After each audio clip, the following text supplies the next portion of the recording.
Naalala ko yung lola ko habang pinapakinggan kita. Kaya nung kumakanta ka, nakikita mo sinasabayan kita.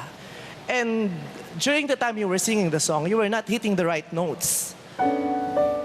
Now I realize that you don't really have to hit the right notes all the time. You just have to hit the right emotions.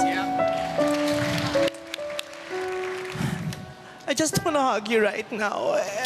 Nalulungkot ako pero masaya ako na pinapaalala mo sa akin yung lola ko.